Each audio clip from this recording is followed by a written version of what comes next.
Obviously, a film like this is nothing without access. If you could talk about working with Mr. O'Rourke and his family and how you actually initiated that. Yeah, well, like many great things in life, it comes back to baseball, as my high school baseball teammates will tell you. I'm the co-founder of a sandlot baseball team in Austin called the Texas Playboys Baseball Club. And we travel and play other teams, and sometimes they come back and play us. And so in El Paso, they formed Los Diablitos de El Paso, and they came to Austin in April of 2017, and they had a lanky center fielder with a name that I hadn't heard before, who happened to be a U.S. congressman and had announced about 6 weeks prior that he was running for Senate. And I was playing first base, and he got a single, so we had a chance to chat for a few minutes there, and then... First of all, who's taller? He's a little taller. Okay. Yeah.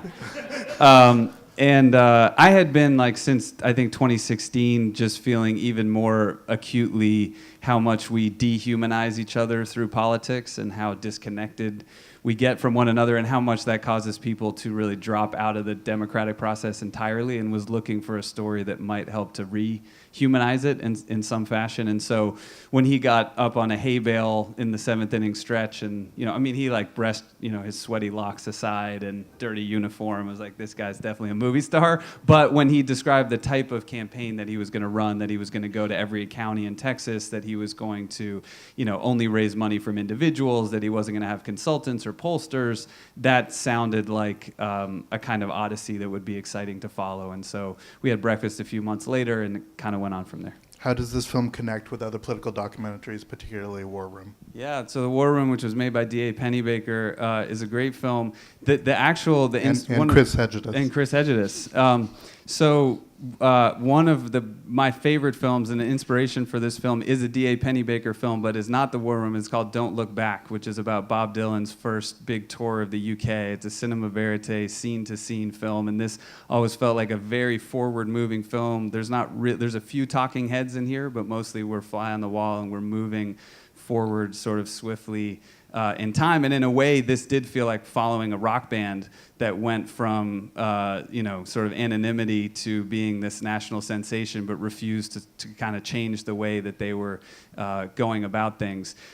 We did a rough cut screening in New York where we edited the film, and D.A. Pennebaker, through a friend, came.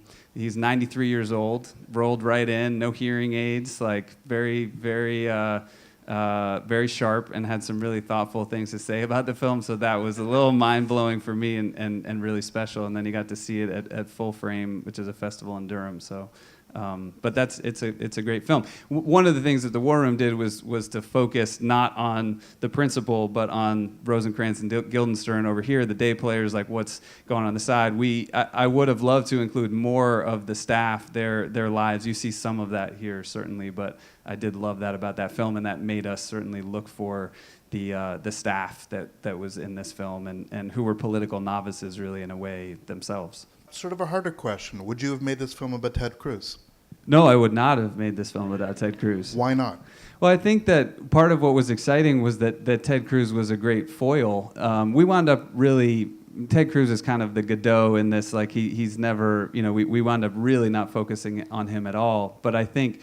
To me, Beto represented what politics could be, sort of regardless of his policies, whereas Cruz represented, including to a lot of Republicans in Texas, everything that we don't want politics to be. And I guess what I'm saying is, as a filmmaker, there's a balance between the story that you want to tell and the politics you believe in. Right. So your position as a filmmaker is that you wish to tell not only a story that needs telling, but one that you feel that actually matches your own political motivations? No, I mean, really, well, I guess if you could call the political motivations being small d democracy, I mean, the idea of getting money out of politics, the idea of being transparent and not apologizing for your policy positions, just sort of stating them flatly and betting that, on candor as opposed to convenience, to try to move away from sort of corporate consultants and orthodoxy that sort of get us into the same cycles. All of those things are appealing to me in a small d democratic way, so I wouldn't call it a party in a particular way, but I think the human experience of politics, and to me, to try to tell a story that could make politics feel accessible in some capacity, to make it feel like you don't have to be perfect to run for office, that you don't have to be an expert to be part of a political campaign, that it's never too late in the case of Shannon or too early in the case of Marcel to get involved in our democracy. Were there moments that you actually wanted to become part of the story and found yourself holding yourself back?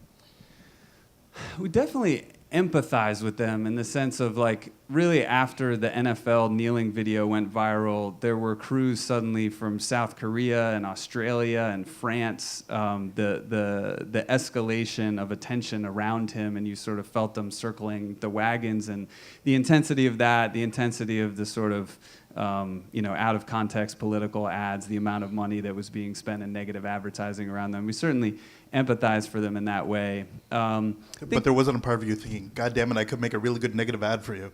Oh, yeah. I mean, I definitely thought we could make a really good positive ad for you.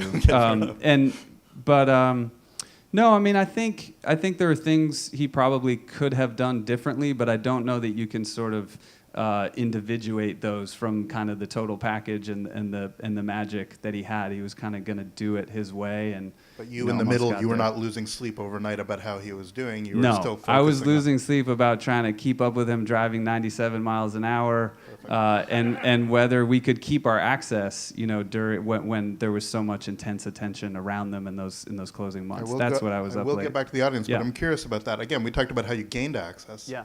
This is integral. Yeah. Halfway through, you could have just said, go away. Yeah. I'm now doing much better than we thought we were going to do. Yeah. How did you maintain access? I think most of it is a testament to Beto and Amy. I mean, I think you can sort of talk about being a transparent candidate and being, sort of radically open, but it's a different thing to really allow, people into your lives in that way. We, about 2 months out, did feel like we were starting to get sort of glommed into the media writ large, and I understood why that was happening, and I had to have a sort of come to Jesus. It was an email to Beto and Amy and the 4 senior staff that was like, we're making this film. I think it can be good unless it goes from behind the scenes to outside looking in. And I said, I think here's the 5 things that we really need in these closing months. And so to be in the green room for the debate was really important.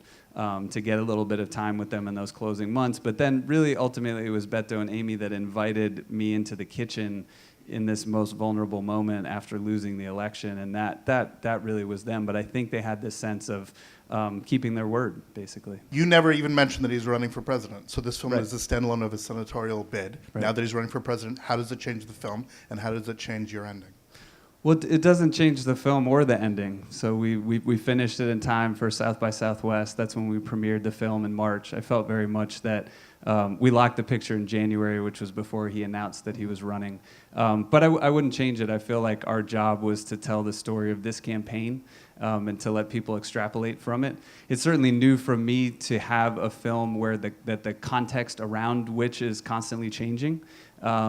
It's not really something that we can control, but it's exciting. I think the fact that he's chosen to run for president certainly, I think, has heightened the curiosity of people around the country to know who this guy is and who his family is, what he stands for, who's behind him. So I think it's created more demand for the story, which is exciting.